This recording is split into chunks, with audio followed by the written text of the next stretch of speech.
Hello and welcome back to the Armor of Kittens, my Mordheim Faction Chronicles Chaos Warband. Um, I'm kind of held to this higher standard, so I'll do some like inventory management on screen. We just left off kicking the ass of the undead. Pumpkin burst his eardrum. Poor bastard. Yeah, I believe, yeah, this is what I want to. I was pretty excited to get the Slicer arm mutation, and then I remembered, oh shit, I don't have a good fucking armband. And the guy loses his great axe. I did do a little bit of stuff off screen, so I threw this mace into his. It's just like moving equipment around. So I'm gonna give him a purple mace in his offhand. This is not a great axe damage. I would love to fucking have the great axe back, but maybe we can get a blue or purple armband somehow from a contract or market. I don't know. We're gonna have to get lucky. They're really hard to loot. Obviously, you can only face chaos to get one. So that's the biggest problem with chaos and arm mutations. Now the good thing is it's a beautiful mutation. Once you get purple, that's plus 8% hit chance. So it's like a mace.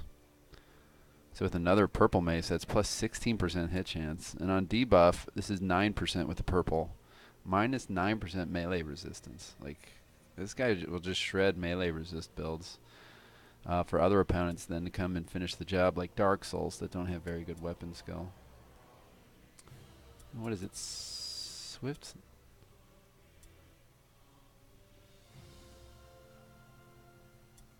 Oh, maybe it's an active skill? No. There's something that reduces melee resistance every time you hit as well.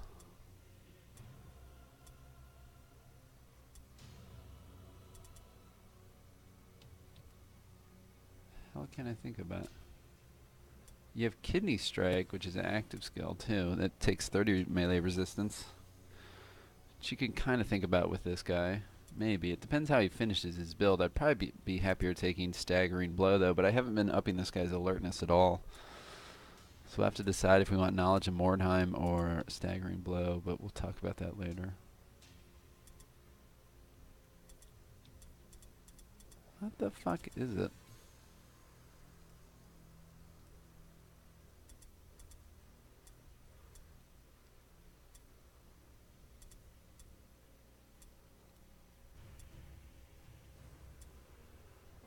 Something like Swift Cuts or something. Quick Incision? Oh, there it is. God, it's an accuracy skill with 9 accuracy. So the point is, you could take 6 melee resist per hit, and then you stack that with if the poison goes through this mutation. So that'd be minus 15 melee resistance per hit, which is kind of ridiculous. You do Kidney Blow, so this guy can just strip melee resistance like a boss. So that's kind of why I like the Slicer. It's a right hand mutation. The axe would have been nice, but Slicer is pretty nice too. Gets your hits to land, which is important in killing opponents. But sucks we have that now. I was looking at Nanashi's. It's only fair I do this too, because Nanashi did a video. All his units are level 4. They all seem to have purples, which in skills. I don't know how he got all this money. I guess he didn't blow 1,000 gold on a possessed leader. Probably helped, actually. And maybe he actually did his secondaries. But yeah, he looks like a tough opponent, man. So another goddamn witch hunter fight. But we're going to train some skills up. I actually have to throw purples on my henchmen now just because I don't have, like, who's going to take these great swords? He's got a great axe. He actually has a great axe. Which I don't know how the hell I got this second great axe, by the way. I have no idea. It just kind of showed up. So I must have looted it at somewhere and I missed it, or I got it from a contract and then I clicked through too quickly. Like, you got a great axe from your contact. What am I talking about? This person. I took a great weaponsmith contact, so maybe I got a purple great axe. I don't fucking know. Every 5 days I should be getting one, so we've done what, 15 days or more now? It's 5 3 different weapons that in theory I should have gotten. Anyway, yeah, he can switch over to the Great Axe, but this guy is keeping the dream alive of maybe being a ranged mutant. I don't see why not start with a bow and then switch to a Great Axe. I really, really don't want to keep this guy long term. I could consider taking Quick Reload, honestly, to maybe get him a little viable as an early archer. I plan on getting rid of him for a, hopefully a Possessed, a Hired Sword Possessed. If that doesn't happen, it's going to be a really late, well, I can't get a Marauder. It'd maybe be a late Hired Sword Mutant, a better version, or a late Hired Sword Doomweaver, whatever happens to show up. I would love to get a fucking Possessed, though. He's training armor proficient. Boots is my best henchman. God, they're so underleveled. Like, I'm looking at Nanashi's and it's like these guys are a joke. But we're doing our best, considering we've killed all our henchmen off and we didn't do secondaries.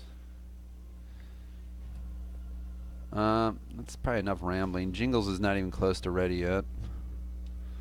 Like, his leader's level 4, mine's 2 because I had to fire him. And we failed a secondary. Like, he could have been level 3. He could have been close to level 4, honestly, but this is what it is. And then this guy could have maybe have been just a hired sword. He does have the purple or the blue armbands, so we'll eventually strip his blue armbands off if need be, because he's going to get fired at some point. We can put it on Bubbles. So we know at least have a blue armband. It's so hard to get fucking armbands for the cult. It's their biggest weakness. But yeah, our henchmen actually are going to hit like fucking trucks. Like, we got 2 blue Great Axes, 2 blue purple Great Swords, and then a blue Great Hammer. And then we also have these Great Axes, which these guys will probably grow out of one day, especially if they get more mutations. So those will slide down over to these guys. So they already have at least 2 Great Swords and 2 Great Axes of purple quality. So Dark Souls are very dangerous units. I believe one of my comrades, I was telling them about morale and morale impact. I guess he'd never even seen this statistics here. Morale impact is how much morale you lose if this unit dies. So each unit starts with X amount. So for a leader, they start with, I believe it was 16 is their base morale impact at rank 0. And each time they level up, it goes up by 1. So by level 10, he's worth 26 morale impact. So if this unit dies, you lose 26 morale in the upper left corner. That shows your morale totals. So you want to get your morale up. Right now, I'm at a -2 deficit, you could say. Plus the route threshold's 40%. So if in theory you could get your entire team's morale 40% higher than morale impact, you'd have to kill everybody to make them route. I mean, no one does that, but there is a calculation you can make to be like, alright, you have to kill X amount of my units in order for me to route. And it's important to do that. And I've done that for my warband, and I have that pinned in our team chat. And I'm not going to, I mean, you guys can ask Karand, he can help you guys with it. But it's just a simple mathematic calculation based off of everyone at rank 10. A leader would be worth 26 morale impact. I believe a hero, this guy's 4, so you can do the math. He was 12, he'd be worth 22. Each hero is worth 22 morale at level 10. And then henchmen, I believe, are worth 19. They start at 9. Yeah, he's 13, so 19 each. So you can reverse calculate what you want your total team morale to be. Once you know that, you know exactly how much leadership you need to take. So I've calculated it for my team to take X amount of leadership by level 10 in order to have to kill, I think, like all your leadership and take the idol. And then you'll finally maybe have a route test. Or is it like all your henchmen and 3 leaders or 3 heroes and take your flag? Which is, if that's happening, you're in a rough state anyway. But it's going to take all that before you finally do a route check. And then, of course, your leader, you want to have the max leadership on and keep him alive, because A, he's worth the most morale impact, 26, and B, he'll take your leadership test first. So the Magister, I could, even with a chest piece, get up to 20 leadership pretty easily. Even a blue chest piece of leadership, which shouldn't be that hard to find, Gives me an 80% chance to pass a route test. It's leadership times 4. Literally this number times 4. So I'm currently at 48%. Right now I'm at a coin flip. If I put this guy on the field of battle, if I take a route test, I have 48% chance to pass. Or, yeah, 48-52, whatever. Coin flip. So you want to get this as high as possible because it can save your at 80%. You have 4 out of 5 chance to not route anyway. So even if you're kind of losing some units, you keep your leader alive with high leadership, you should be okay. The sisters are like insanely good at that. So it makes the sisters annoying. They have a buff that increases their their route test by 15% and then 30%. And the matriarch, it's got high leadership, so she can literally have a 100% chance to pass a route test. Which means you got to kill all the fucking sisters. Fucking kill them all. Or kill that leader. Because then the next test goes to your next hero with the highest amount of leadership. So for me, it's not going to be a very high roll. It's probably these guys. 7 times 4 is 28%. So I'd have a 1 out of 4 chance of passing. If this guy was alive. So yeah, he got the eye, by the way. I think I talked about that when it happened. I mean, it's not good. It's not bad. It saves me 270 gold from buying Resilient. I mean, this can help with some of the deployments, having initiative. So I'm not going to complain about that. Like, if this guy's got a dagger in purple. Oh, it's always plus 10. So if he just starts with the dagger, I can get 81 initiative. It's pretty fucking good. And I haven't even touched his alertness yet. So it can be beneficial for certain deployments. So, I mean, it's alright. Plus it, looks like a snake's eye or something. So he's got clawed feet and the eye. I could totally live with both of those. At this point, I would love for him to actually avoid an arm mutation so he could just keep a great weapon. Maybe do something to his head, obviously. It's the only thing left. Like Crown of Bones. Wouldn't it be terrible? Demon Soul's alright. The magic resist I won't be upset about, but he's already immune to all alone. But I'll take it. Double head would be pretty pointless. So would be the blind thing, even though he has a giant eye there. But the perception, that'd be pretty shit. Anyway, this guy has potential to be a really good tank. He's got 1,000 eyes in the slicer, so he can get a shield. He could be a tanky motherfucker. We'll see what his last mutation is. And then, again, he's only got 1,000 eyes. He hasn't hit level 4. So if he gets clawed feet with 1,000 eyes, he could be a really good archer. I mean, I could live with or without 1,000 eyes. I could give a shit, honestly. It's not what I would have taken. Yeah, this guy's been wounded twice, poor fucker. But, yeah, it's fine for now. Without further ado, I think I've rambled enough. I don't think we can get anyone else training. I think I sold most of this stuff.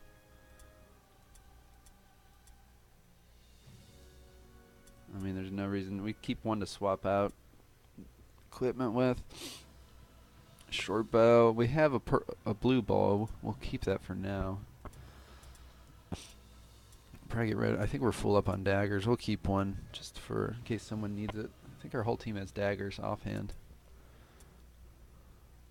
These aren't amazing, but they don't sell well either. I mean, this could maybe be for a hero if we face the undead again. My marauders are not immune to fear, so this is pretty shit unless you want to get Chains of Chaos on something. I just don't see anyone using this right now. We, of course, would keep this, and this has the most base damage, 29 to 30. Basically 30 damage a hit. Though I don't really like hammers in the end. We have a great sword. I don't think we even have the money, but I don't think we really need it.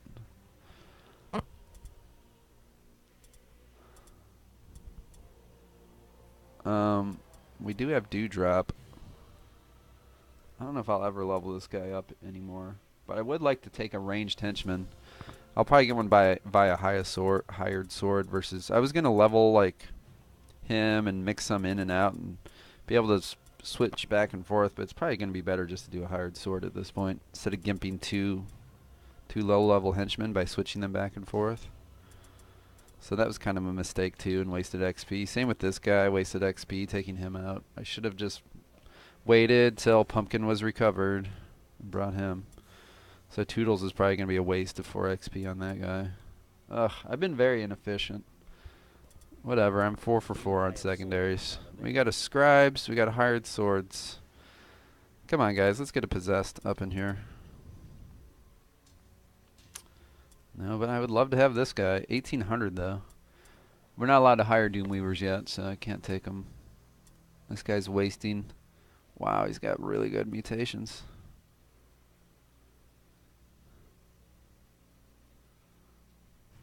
I mean, this guy's a crit beast.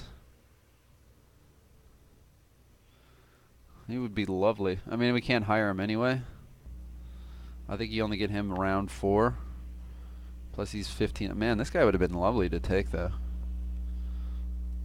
There's a Magister. But he's this lower rank than my current one.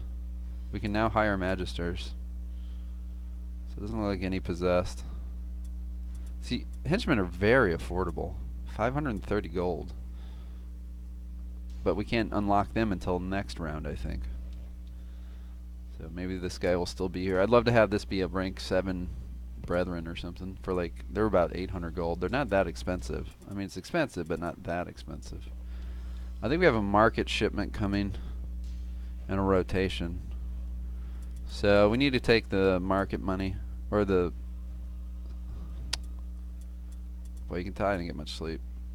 What am I trying to say? The shipment money. What am I doing? Shipment money's coming in the 23rd. Plus new hired swords. Maybe we'll...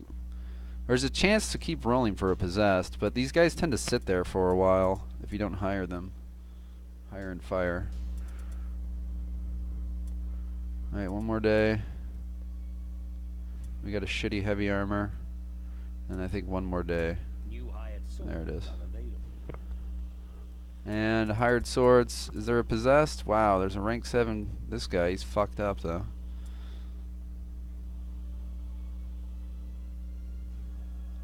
Oh, that guy didn't last long. He's already gone.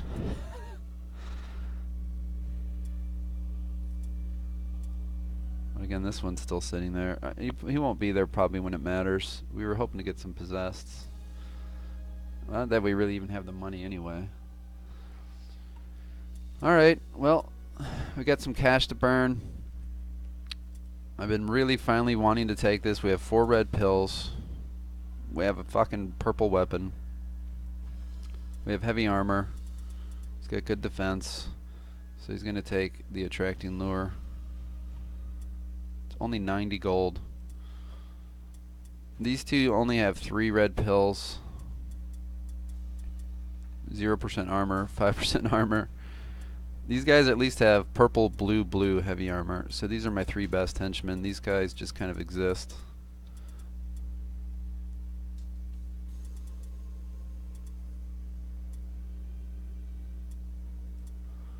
So you could take the quick reload. I haven't touched anything on this guy. It's 160. I think these both got hardy. So I think it's so hard to develop these guys because you don't know what they're going to become. But so I'm going to go kind of a generic strong blow. I think I'm going to use strong blow no matter what the build is. It's just a really good easy plus 50 damage. For basic. Like, you don't have to take it to mastery. It's just a really good basic skill. And you can leverage it right now. You can do an attack and then a strong blow.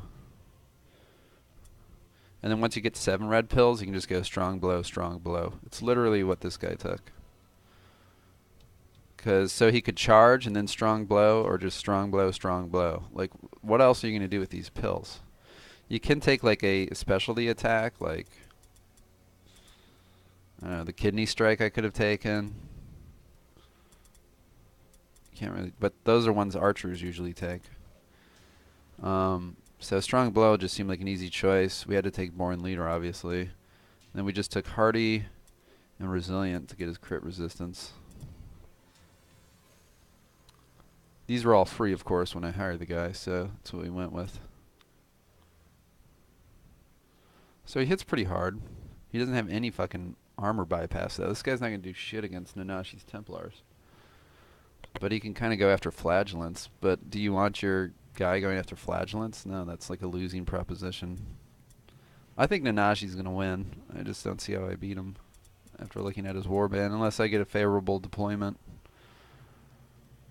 Another thing you can do is Blood Offering. Now, Blood Offering, you use a red pill to go into Blood Offering. Basic gets you 25 extra damage. It doesn't get you on the first attack, though. It'll only get it for you on the second attack. So the whole point of Blood Offering is for when I get my Order Magister and we get it up to Mastery level. Your first attack, you do a Blood Offering, and then your next 2 attacks will do 50% more damage and more crit chance. And then future orders from the Magister will keep pumping out that damage. So it starts to be better than just a basic Strong Blow. But early on, a Strong Blow is pretty fucking nice. Again, this isn't a level 10 warband. This is a, you gotta win on your way to level 10. So things you wouldn't normally do in a level 10 warband, like maybe you want to take Strong Blow in the end build. In this kind of tournament, though, it's going to be important.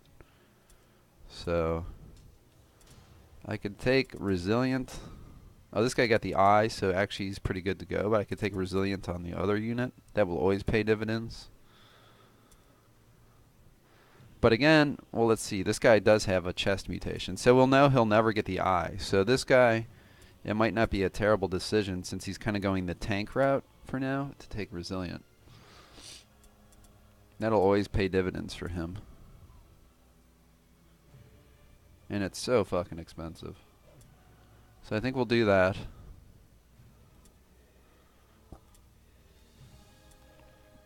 Maybe we give him the shield. He's not going to do fuck all for damage.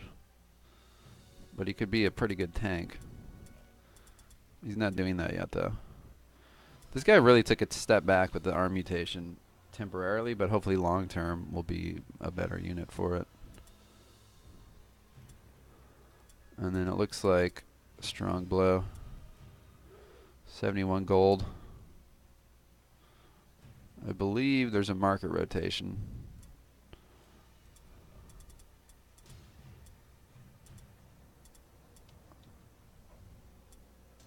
There's some things we can sell in here if there's something we like in the market rotation. I'd like my contacts to come through for me here. Okay, scouts. Normal quality. That would have been nice if it was purple. Purple fucking armband. And market. Stock has been Another shitty normal white one. Come on. Rare diagrams. Okay, purple helmet's fucking blow. I'd have taken anything but a purple fucking helmet. That's not bad. It's got the toughness on it. What are the diagrams?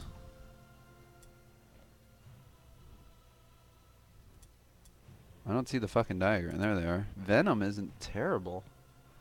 Huh. Conspiracy isn't either if I have a Doomweaver.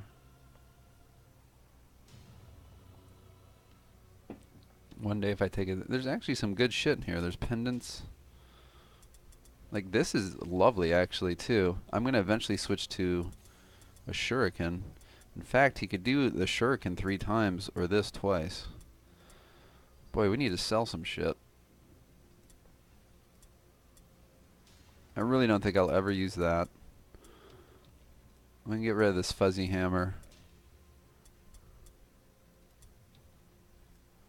Just fuck off, great axe. Fuck off, bow. These market rotation will be sitting there a while.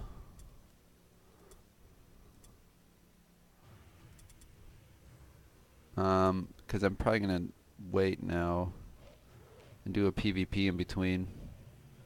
We should get some cash and then be able to finish off the market. But let's see what we can buy. That's like an easy fucking choice. Purple weapons are always nice. We appreciate those. And these are a luxury, but 150 too. It's very much a luxury. I think a pendant's an easy fucking choice for 11. We just sold those. I don't think we give a shit about that. This would be nice for one of the henchmen. I mean, these are purple helmets. All they do, though, is a white one gives you 5% armor, so does a fucking purple one. So all it does is give you more stun resistance, which isn't terrible, but it's like you're paying a premium for a little bit of stun resist. And then I think it changes those casting chances. But if you're wearing a helmet and casting, well, okay. Holy units can do that, devotion units, because it's a minus 5% arcane spellcasting chance. Why the fucking developer did that, I have no idea. This should have just been spellcasting chance minus 5, so it affects evil and holy spellcasting. But I think it was an oversight, and they just didn't give a shit.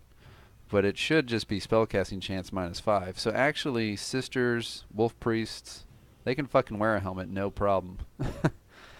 So it's actually really nice for them, but if I put this on my Magister, he's got a minus 5% spellcast chance, which is not good.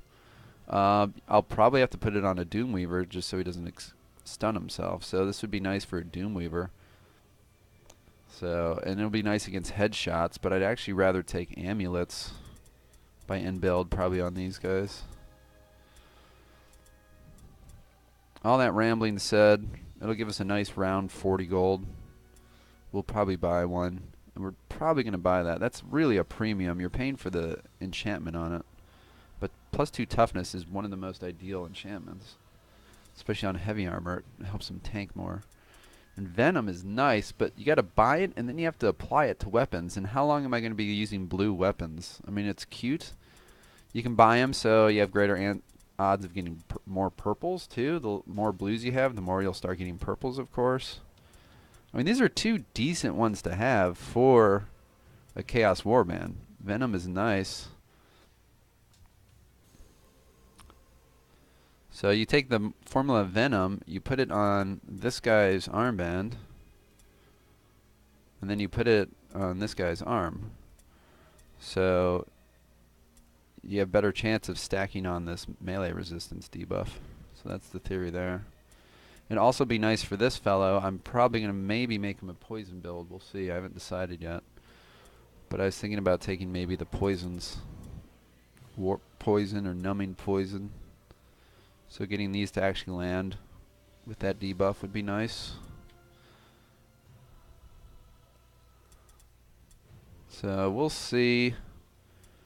What did we buy? A hammer?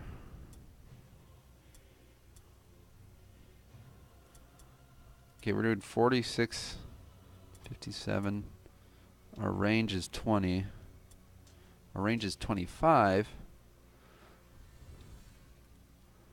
And he's doing what? 40 damage?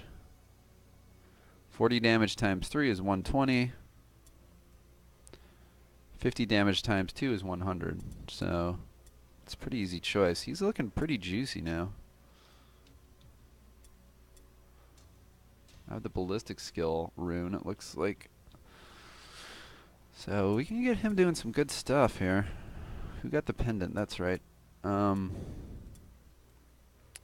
got a purple pendant. He's got a helmet. He does have armor of cheese, so we might want to take the pendants at this point. He's got a pendant.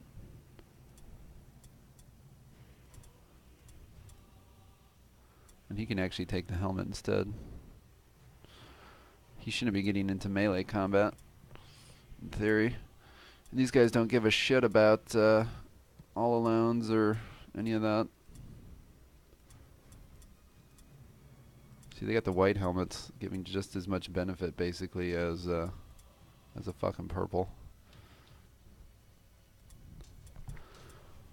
He's got an amulet, right? Yeah, he doesn't care about pendants either.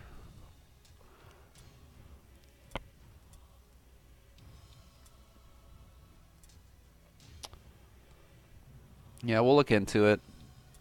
I mean, not the best. I would have wanted a purple armband, but we can't be upset about 2 purple fucking weapons. Especially this. This is nice for our rat. Our rat is like so set up, man. He's like done already. The only thing he would want is a purple chest piece. But I mean, he has the 2 weapons he'll want for the whole game. So that is nice.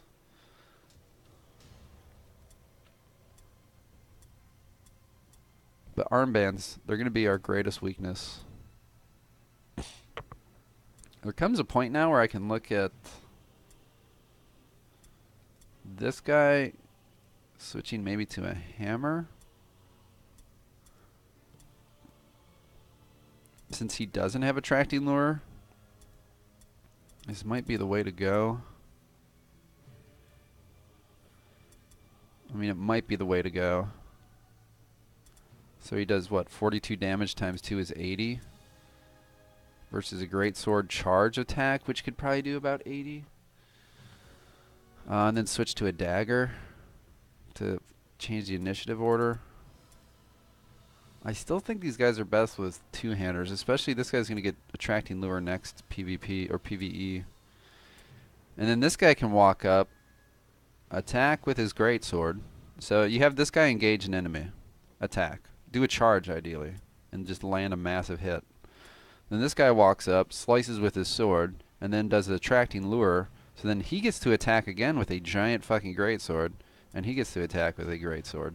So that's 4 greatsword attacks on some poor fucking victim.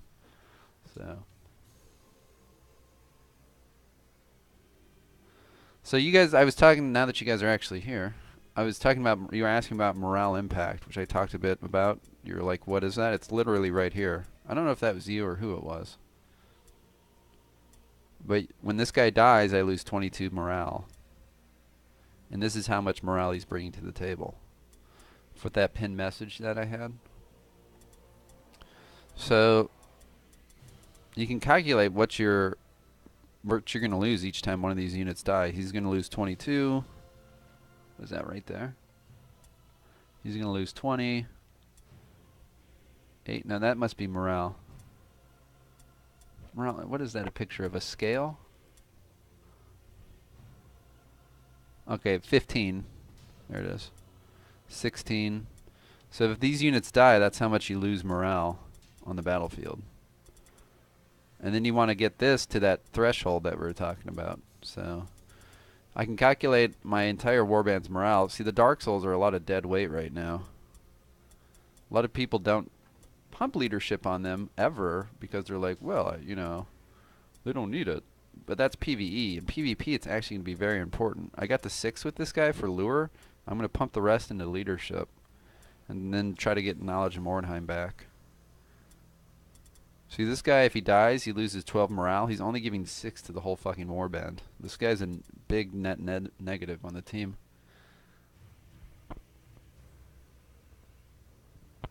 How is the full amount of morale calculated? It's this number.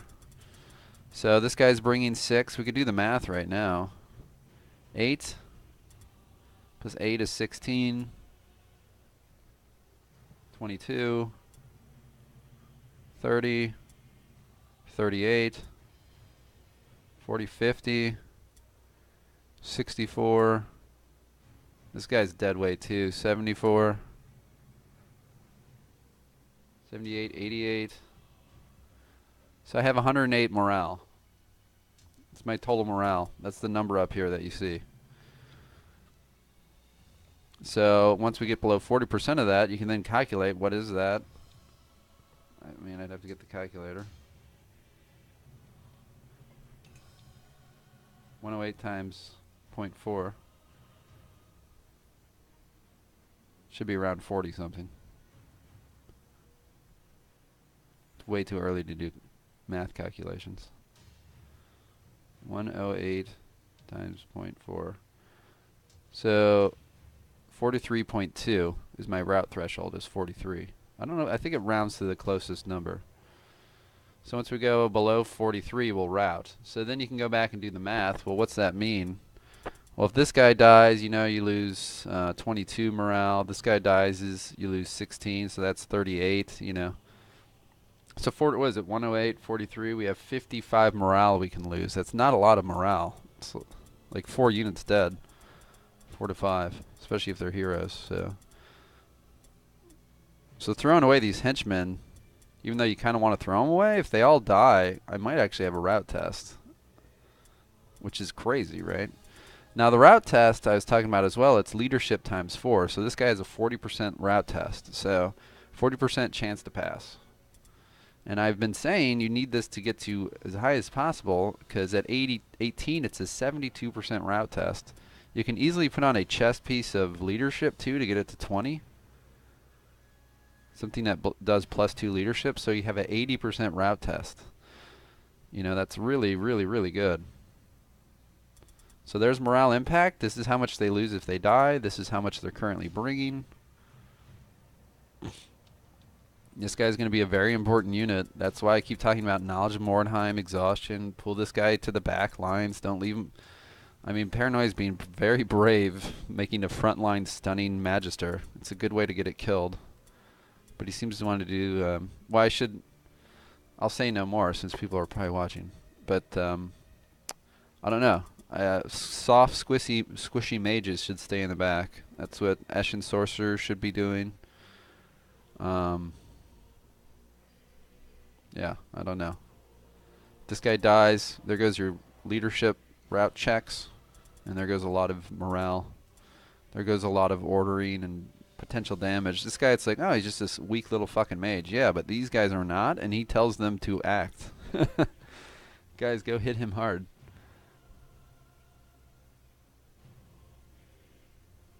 There's nothing to be influenced with how many people. It's not a person like, oh, you've lost 5 units, now you have a route check. It's all about, did I go below that threshold, which is calculated off of your total team morale. So my current morale is 108. I need to work on it. The Nashi's probably going to have like 130 fucking morale. Maybe even more. So I'm going to have to kill more units to make Nanashi route. Yeah, the only dependent on the route test is, so if your leader's alive, it's always the leader. Okay? The caveat being if your leader's stunned. If he's stunned because he got crit or something, or headshot, he does not take a leadership test. But if he is standing and conscious, your leader always takes the test, and it's this number times 4. Okay, he's unconscious, dead, whatever. He no longer takes it. It now falls to the hero that has the highest leadership. So I think it's going to be this guy. Yes, 7. Yeah, it'd be this guy or this guy. So my Marauder will take a 7 times 4, 28%. Not a very good chance of passing. So, what a lot of, I don't have them on this warband, but like Sisters, here I can tell you exactly what Clyde's going to do. The Sisters have a passive skill that increases your resistance by 15% to All Alone, Fear, and Terror. So it's a really good skill. It's really good. And then it also gives plus 15% to a route chest. So you take basic, I forget what it's called, basic Sisters passive skill. She has 20 leadership. She now has 95% chance to pass a route test. I promise you, Clyde is going to take that. If you want to kill Clyde, you'll have to kill his matriarch. And she's going to be a tanky fucking bitch. Protected by all kinds of ambushes or in a house or something. Okay? So another unit that has that is a Wolf Priest. The Wolf Priest can get that skill. So the Wolf Priest, a lot of people will take the Wolf Priest. Oh no, my matriarch died, but did you kill my Wolf Priest too? And the Wolf Priest has pretty good leadership. And he can get to like an 80% plus route test pretty fucking easily as just a hero. So whenever you face people with like the Sisters, it's like you better kill the matriarch and you better kill the fucking Wolf Priest. Like, and I already know Clyde's taking a Wolf Priest and a matriarch because he's going to super buff his maiden. So with Clyde, it's like they're going to have a lot of morale. You have to kill like 7 of them to even have a route test. You're probably going to have to kill the maiden, the Wolf Priest, and the fucking matriarch. Like, Clyde's going to be a fucking monster by the end of this tournament. Just because he started off a little weak, he's going to be a fucking monster. It's about how you finish, not how you start. So, as we saw from BBL3, I think he was like middle of the pack with like round 2 in the league. I think he was like average record. But he was building, and it all popped off by the tournament, and he was beating the shit out of everybody. So, yeah, it's an important skill. That's why I keep emphasizing it in chat. That's what you guys should be going for. Like, what else do you take on this guy? Once you get 15, you can get 18 leadership and 15 intelligence. There's no reason not to do both. Who gives a shit about his alertness when these two things are so important? This is important to get spells. You need like level 15 to get some of these spells. And then knowledge of Mordheim, mastery, and then 18 leadership. Like, that's it. There's no reason not to max toughness, so you can take mastery exhaustion. Like, why would you want strength? The guy's casting, ordering, or using a bow, so that's fucking pointless. So max toughness, rest into agility.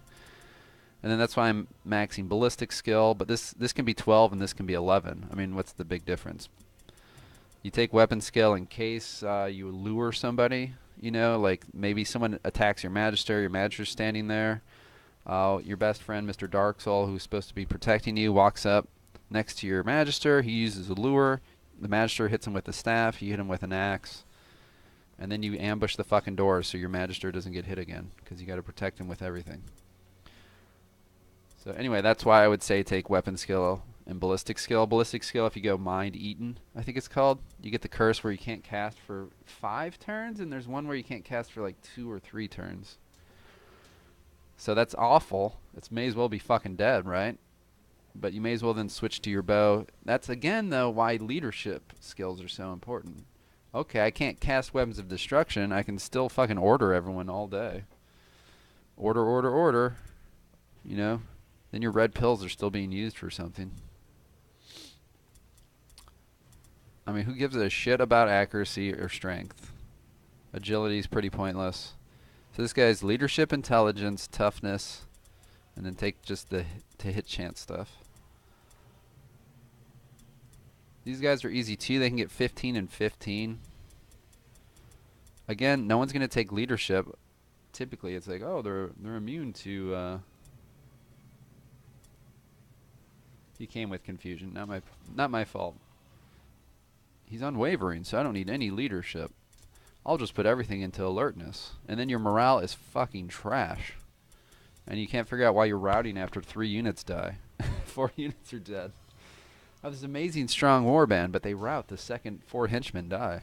You know? It's really, really important to take leadership. Now, this guy can't even get knowledge of Mordheim. The only reason he has 10 is because he's a born leader. So this is usually kept at 7. So there's no point in taking intelligence. And leadership's a pretty shit skill anyway. So there's no reason not to maximize leadership with a possessed. There's no reason. Just maximize it. Besides, insult's a pretty fucking A+ skill. Minus 20% melee resist, that's going to really help him hit stuff. It's worth considering with these guys. And with the Marauders. The Marauders can get it with 12 leadership as well. Mastery Insult is something I'll probably think about. I'm already thinking about it now that this guy's become more defensive and a melee resist bypass unit. It's really worth considering Insult with this guy. He's going to get 12 leadership and Mastery Insult most likely. So he's going to shred. You know, someone's going to walk in there with like, I got 75% melee resist. You'll never hit me. Insult, uses his arm, poisons, just fucking, you could do kidney strike. It's like, oh, you had melee resistance.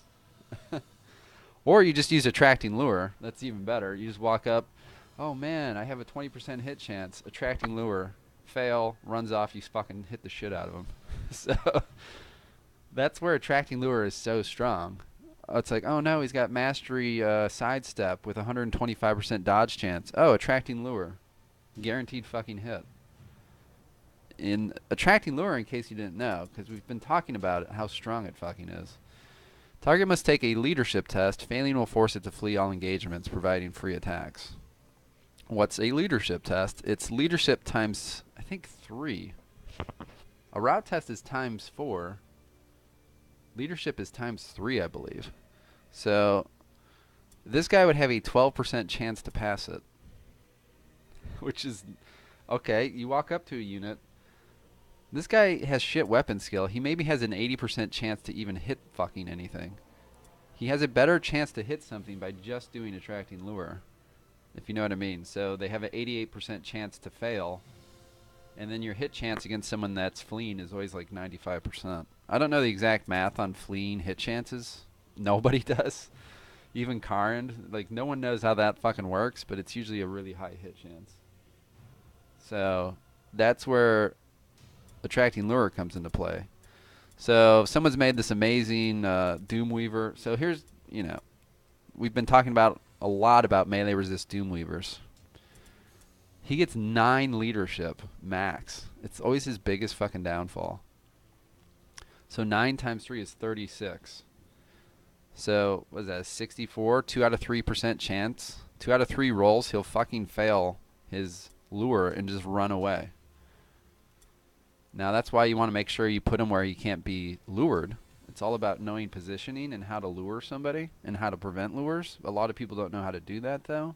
Or in the heat of the battle, they're not thinking about it, or they put them where they need to be. Oh, I want to try to get this kill versus I'm not that worried about lure, et cetera, et cetera. So it's important that you do things correctly. So anyway, you have this amazing melee resist build. No one's going to hit me. Oh, I just attracting lured you. Now we have a 65%, 64% hit chance, basically. Because if you fail your lure, you're fucking going to get hit with a giant axe. So that's the power of lure. Oh, I have this amazing dodge build. It's got 125% dodge, mastery, sidestep, Skaven rat. You're never going to hit him. They have no fucking leadership. You just do a lure. He's toast. He's fucking toast. And it breaks the stance. He doesn't like re-enter sidestep. It's like they lure, they run off. He doesn't get to do any fucking dodges. You don't get a dodge attempt. It's not like Daredevil. You just run away. And then he's just standing there in no stance. So it's so fucking strong. Yeah, we're the only ones. We're the only ones. It's so strong. There's a shitty version. Intimidate. This is just a much shittier version of lure. Now, first of all, it doesn't use red pills, so some would say it's a little better, but it takes 4 blue pills. That's a lot of blue pills. And then it's shittier, because they get a plus 25% chance to the leadership test. So it's a much better Intimidate. Now, if you master it, which you don't really need to master lure, like the lure's already good. In fact, mastering it, I would say, is just a poor investment. It just gives you 15% more chance to make them fail the leadership test. So I don't think it really needs mastered. So just the basic, it's literally just a leadership. The basic Intimidate, they get plus 25%. So like you're already looking at 1 out of 4 are failing. Let's say they have 0 leadership. 1 out of 4 of your Intimidates are going to fail, but nobody has 0 leadership. So even henchmen are probably going to have, like especially warriors, ones that aren't psych immune, even flagellants. A lot of units are going to have a lot, like by the end, a lot of the henchmen are going to have, let's say, just 10 leadership on average. So you're already looking at a 40%, so it's a 60-40. So then you're looking at what is it? It'd be 35%, only 35% chance to make them fail. So it's pretty shitty. So you really have to take this one. It's still not even as good as attracting lure. Remember, attracting lure has no bonus. This just decreases it to 5%, and then you have to take a mastery level skill.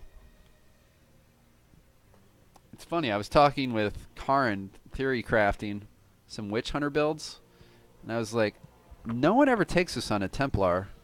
And I was like, I might take it on a Templar. You can roll the dice, and if you're engaged in combat, you can take exhaustion even and try 2 Intimidates to maybe free up your Templar. Because everyone's always like, oh, the Templar's locked down. You'll never get out of this. No one expects an Intimidate. And it's like, whoa, fuck, your Templar's free again. But that's a different story. We ended up not taking it, or he ended up maybe not taking it because he was playing the Witch Hunters in BBL3. And we were talking builds, and I'm like, you ever thought about Intimidate? Maybe on your Templar. It might save his ass or really surprise your opponent. So, but again, it becomes like a coin flip at best for the basic one. He would have only taken basic. It's not worth the mastery investment. But any Witch Hunter player was watching, I just gave you a little bit of advice there. Yeah, these 2 skills are A fucking plus. They're so good. A lot of warbands have shit skills. Zeech warding is I'd give it a B. It's very particular. So if you're playing the sisters, but it's a really good one. It's 15%. Otherwise, you're only looking at magic resist, which is 10%. So Zinch is only 90 gold for a good 15%. You add that with Demon Soul and an amulet, you're pretty much talking about magic immunity. And I'd never take these two. I don't know. Like, this is pretty fucking dumb. It just doesn't seem worth a passive skill slot or just skill points. It's just like, why would you take that when you could just take, what was it, like Wall Runner?